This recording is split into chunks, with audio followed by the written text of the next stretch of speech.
something knocked on my window at 3:17 a.m. And at first I thought it was the rain playing tricks on my half-asleep mind, the way grief does when it's been living with you too long. I was lying on the couch wrapped in Daniel's old hoodie, breathing in a scent that no longer belonged to anyone alive, when the knock came again soft, deliberate, impossible. I lived on the 3rd floor. No balcony. No fire escape. The alley below was dark and empty when I pulled back the curtain, but my heart refused to calm. Because I could feel it then, that sense of being watched, of being remembered by something that should not have known me anymore. When the voice spoke my name, it was his voice, gentle and familiar. The same one that used to pull me back into bed on mornings we pretended the world could wait. I told myself it wasn't real, that I had watched him die.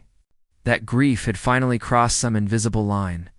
But when my phone buzzed with a message containing details only Daniel could have known, fear gave way to longing. And longing became the most dangerous thing of all.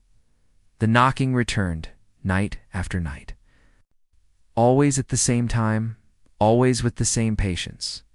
As if whatever stood outside understood that love, once learned, is hard to unlearn. It spoke to me through the glass, reminding me of promises, of laughter, of the quiet intimacy we had built in a world that didn't always make room for men like us. I wanted to believe it was him so badly that the warning signs blurred, the way the voice sometimes lingered too long on my name, the way the reflection in the window didn't quite match the memory I carried in my chest. When I finally let my neighbor Eli in on the truth, they didn't look at me with disbelief or judgment, only concern sharpened by experience. They told me that some things feed on grief, especially grief shaped by love that had to fight to exist in the first place. And that these things wear familiar faces because familiarity opens doors fear cannot. On the final night, when the knocking turned into pounding and the voice begged to be let in, forgiveness dripping from its words like bait, I stood inches from the glass and felt my heart break all over again. I saw then what it truly was, Daniel's face stretched thin over something hollow and ancient, eyes reflecting hunger instead of love. It offered me peace, absolution, a return to the past, but I realized that real love had never asked me to disappear into it. Real love had wanted me alive. When I refused, when I chose myself and the future I was still allowed to have, the thing screamed, a sound that shattered the window outward as dawn crept in, taking the darkness with it. Life didn't become easy after that, but it became honest. I moved. I healed. I learned how to let memory exist without letting it rule me. Sometimes I still wake at 3:17 a.m. But now there is only silence, in an open window that lets in air instead of ghosts. Grief still knocks sometimes, quietly, from inside. But I know the difference now between remembering and inviting something back that should remain gone.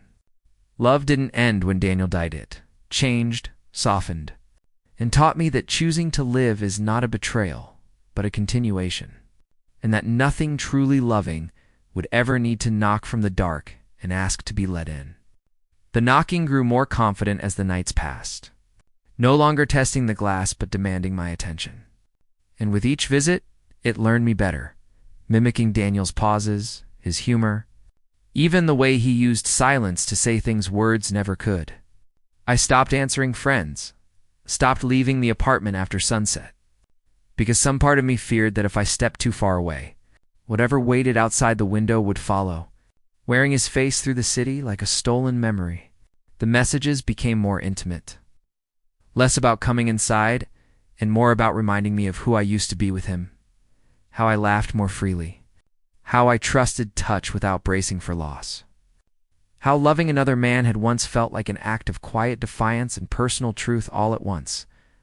It spoke about our first apartment, the chipped mug we shared, the nights we lay awake talking about futures that felt radical simply because we existed in them together. And I hated how accurate it was, how it used tenderness instead of terror to weaken me.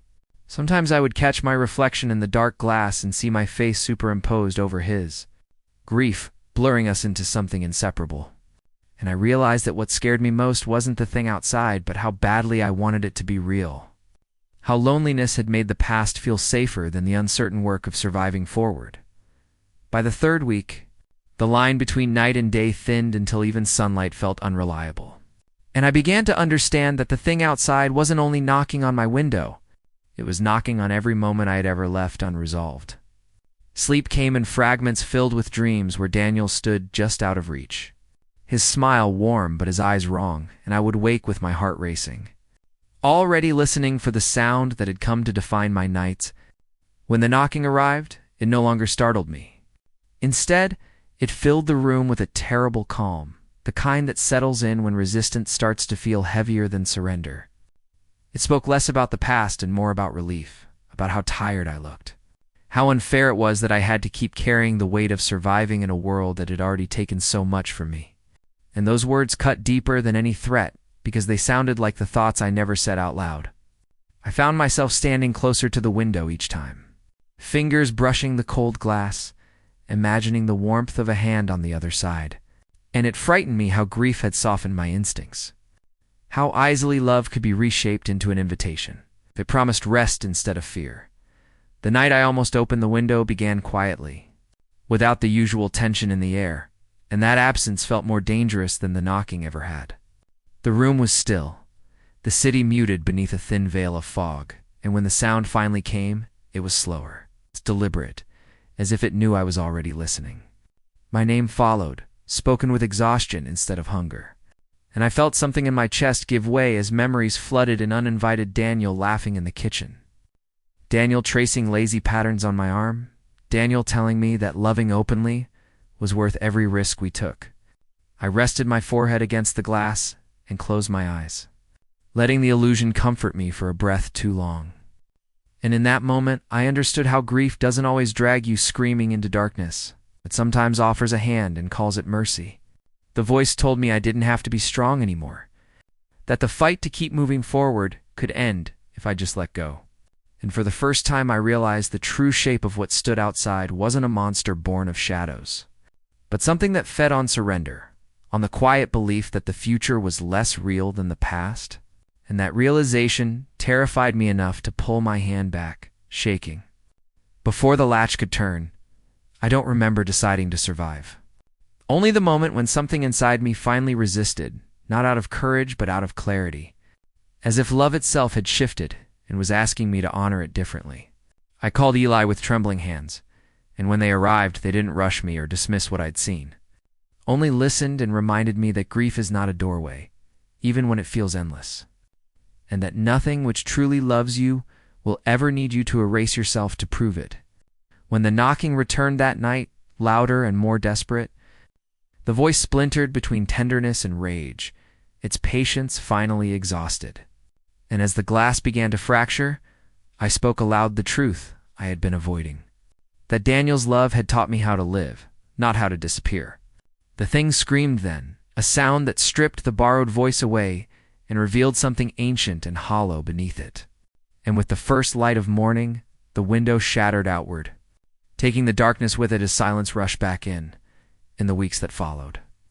I moved to a new place with higher ceilings and brighter mornings, learned how to let memories exist without worshiping them, and practiced opening windows without fear, letting air move freely through rooms that no longer felt like waiting spaces. I still wake sometimes at 3:17 a.m., but now it's too quiet to breath, to the understanding that love does not end when someone dies. It transforms and asks you to keep going in its name. Nothing knocks on my window anymore, and if it ever does, I know the difference now between remembering and inviting something back that should remain gone. Because choosing to live was never a betrayal of what we had, that was the most honest continuation of it.